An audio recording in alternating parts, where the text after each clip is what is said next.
Hey guys, welcome to Login Helps. Today I'll be showing you how to redeem your YouTube Premium code online, and now it's time right in.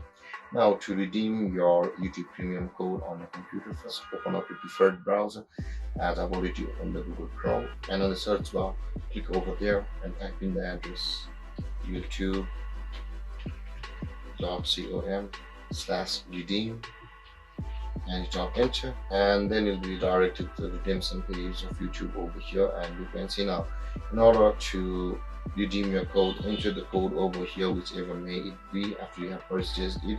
And after entering your YouTube Premium code over here, the next button available will be available over here.